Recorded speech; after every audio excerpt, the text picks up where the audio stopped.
Hello and welcome to Ukraine Today. We're joined by Mr. Algridas, the Business Ombudsman for Ukraine's anti-corruption initiative. Thank you for joining me. Hello. I'd like to start by asking you about some of the most outrageous claims that have been made since you were appointed last year. Can you talk about some of them?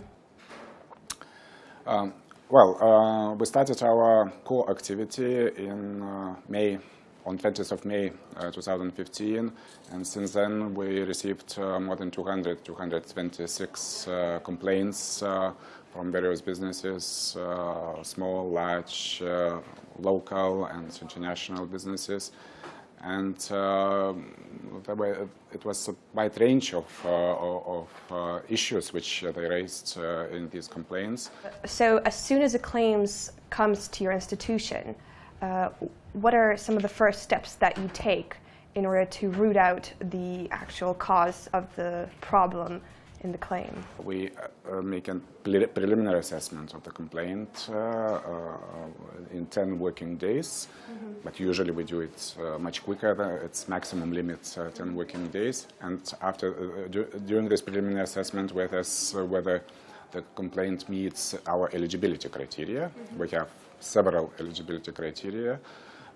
For example, we do not assess private-to-private complaints. We do not challenge the court decisions.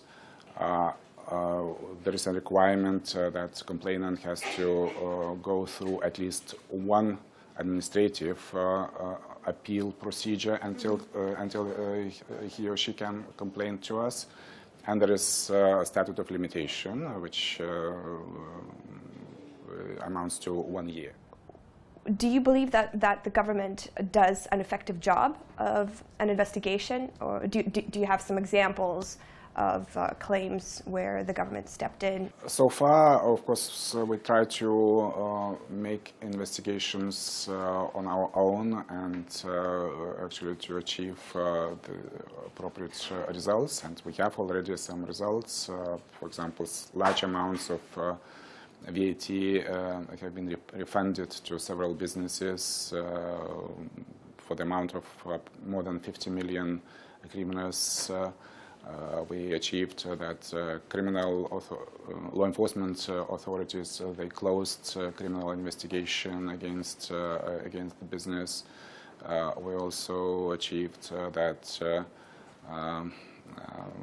law enforcement agency expressed its apology to very large international businesses for their illegal, inappropriate actions during the search of their premises. So actually, these are already concrete results achieved during a very short period of time. But we also, when we conduct our investigations, actually we communicate with the state authorities and ask them to really to act or stop acting if they do something wrong. And so far, my impression, it's sort of initial impression, is that most of the state authorities they react quite positively to our requests, to our recommendations, what needs to be done. Are a lot of the claims coming into your institution, are they coming from foreign investors? We have quite many claims from foreign investors and very large foreign investors. For example, we helped one of the large international investor to get a license for exports of its production. We also helped to some other foreign companies to obtain the license for use of raw materials, let's say, in the country. But I would not say that we deal just with foreign investors. We help on the first-come, first-served basis. When foreign investors come to you, what are some of the assurances that you give? Well, I think that the most important thing is that foreign investors, they have the possibility and new instrument to complain, to defend their interests when they see that their interests are violated. Of course, we cannot give them an assurance, but we can give to them that actually, if they apply to us, if they submit a complaint to us, that this complaint will be thoroughly investigated. So, based on the experience you've had working in European and Lithuanian institutions, what does Ukraine need to do to get to those levels? Well, of course, I think it's one of the problems which Ukraine has, that it didn't go through the systematic reforms, I think, during the course of 25 years. And there are a lot of things to be done in various areas. I think that some important steps have been done already in terms of implementation of the reforms, in terms of creation of anti-corruption institutions, reduction of licensing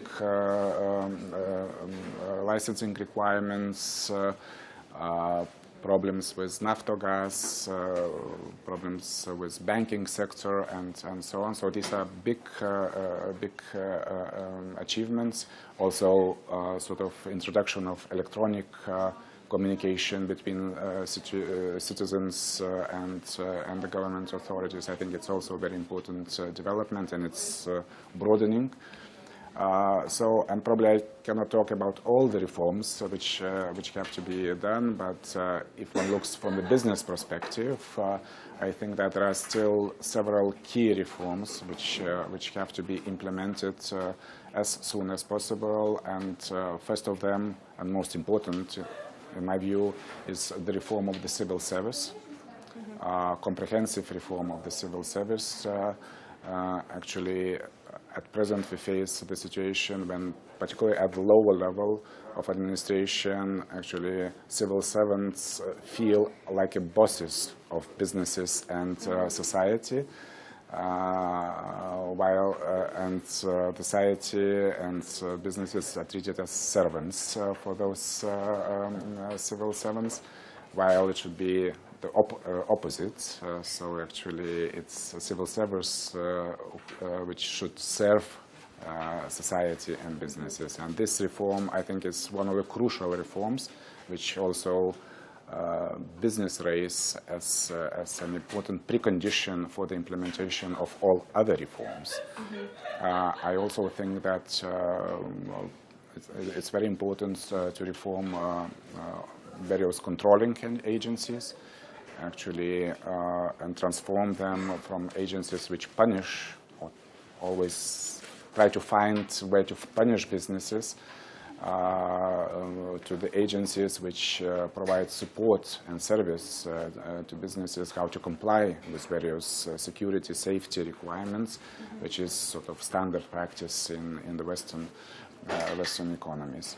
Well, let's hope that the Ukrainian government is successful in implementing all of these reforms. Thank you for joining me again. Thank you too for very good questions. This has been Tamara Rosevan in Kiev for Ukraine Today.